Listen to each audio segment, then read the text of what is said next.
Hi guys, Geekonomics here once again. I'm rushing this video out at the special request of one of my subscribers. So I'm going to finish off the price elasticity of demand analysis. So this is part 2 of the series on price elasticity of demand. In part 1, I have looked at the measurement of price elasticity of demand, whether or not PED is greater than 1, less than 1, equal to 1, what that means in terms of whether or not it's elastic, inelastic or unitary, and also looked at the determinants of price elasticity of demand. So now I'm going to look at what the exam board often asks you to do in the exam, which is to interpret some PED data. Indeed, this can be applied to income elasticity of demand, cross price elasticity of demand, and price elasticity of demand. So remember, our equation is minus percentage change in quantity demanded divided by the percentage change in price. And we said that whenever we're interpreting the number, we put our hand over the number. If it's greater than 1, it's elastic. If it's less than 1, it's inelastic. So what should you do if you are presented with some data in the exam paper and the question in the exam paper asks you to interpret that on behalf of the examiner? So let's say you had a figure of -2 for PED, price elasticity of demand equals -2.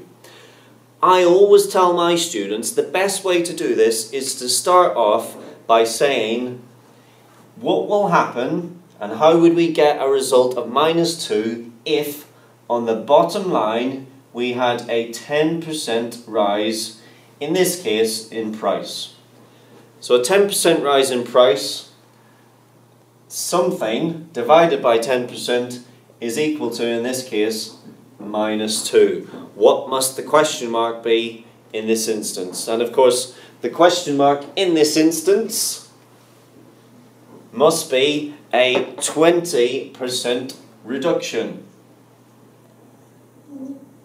20% reduction in quantity demanded. So if you're asked to interpret price elasticity of demand figures, it's telling you, in this case, if the answer is -2, start off by saying to yourself, okay, what will happen if there's a 10% increase in price? And in order to get a figure of -2, we would have to see a 20% reduction in quantity demanded. Now then, even if you had forgotten, oh well, if the PED is greater than 1, it's elastic, if you had forgotten that little rule, you can clearly see here that the 10% increase in price brings about a much more significant change in quantity demanded. Now that's highly sensitive and therefore it must be elastic. And you could of course then apply the same principle to any PED value that you're given.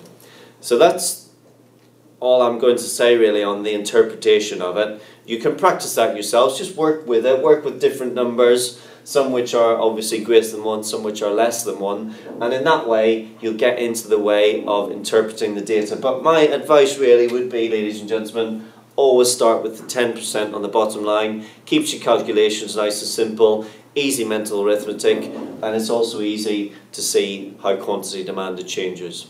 So now I'm going to move on and I'm going to look at, here we're moving once again, ladies and gentlemen, to that old saying, one I prepared earlier. So here we're looking at, I've called this business implications. Hi guys, back again. So we're looking at the business implications of price elasticity of demand. And by business implications, really what I mean is total revenue. What should firms do in order to maximize their total revenue, or in order to increase their total revenue, if the price elasticity of demand is inelastic, and then if the price elasticity of demand is elastic? I am assuming, ladies and gentlemen, that you all know, if I draw a simple demand curve here, price and quantity, P1 and Q1, I'm assuming that you all know the area beneath the P1, Q1, this area here, the shaded area is the area of total revenue. Why is that? Well, if quantity was 5 and price was 4, we would work out the calculation for total revenue, price times quantity. So we'd have 4 times 5, so that might be £20 in this case. So P1, Q1 gives us our area of total revenue. So let's take the instance of an inelastic demand curve. Starting off with a relatively low price P1, bringing forward Q1 quantity. Now the total revenue at P1, Q1, as you can see, ladies and gentlemen, is this area here, the green shaded area. Now what if this company, this business, decided to increase price? Let's consider what would happen to total revenue. So we're going to increase price way up here to P2. And quantity, it does fall, but it's relatively minor. Quantity falls to Q2. Just check I'm recording, ladies and gentlemen. Yes, I am. So quantity falls to Q2. What happens to total revenue? Well, the total revenue is now, we lose this little sliver, we lose this little slice, ladies and gentlemen, but we actually then gain this very much larger area here. So we lose that little sliver, but we gain that. And clearly, what we gain is greater than what we've lost. And so if a company, a business, has a product, the demand for which is price inelastic, the way in which they should operate in order to increase their total revenue would be to increase the price. Increase the price from P1 up to P2. Sure enough, quantity demand is going to fall, but that is more than offset by the increase in their price. And remember what we said in part 1 video, if price elasticity of demand is inelastic, a large change in price brings about a very small change in quantity demanded. Let's consider, and I hope you can see this, ladies and gentlemen, let's consider elastic demand. If demand is elastic, what should a firm do? Well, let's start from a high point here, P1 to Q1. The original total revenue is this area here, again, the shaded area. Now let's say we have a relatively small change in price. So we've got quite a small change in price here down to P2. Price falling, always trying to indicate what's known as the direction of travel, ladies and gentlemen. So we go A to B, Q1 up to Q2. So again, we've lost something here, ladies and gentlemen. We've lost this little sliver, but again, we have gained this much greater area, shown by the blue hashed area.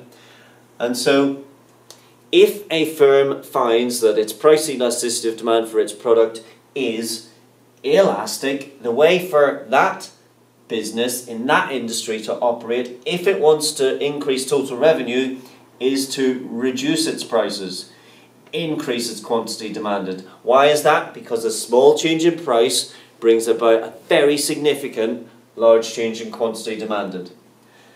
So, in that way, this type of firm will increase its total revenue. Now, I hope you can see that the opposite would be the case if it increased price. If this firm increased price, it would lose the blue area and gain the little sliver. So that would be self-defeating. That would be madness, ladies and gentlemen. And similarly, for the inelastic demand, a reduction in price would only increase quantity demanded very marginally, and so that would also be very, very self-defeating in that case. So that, ladies and gentlemen, is the reason why firms operate differently in different markets.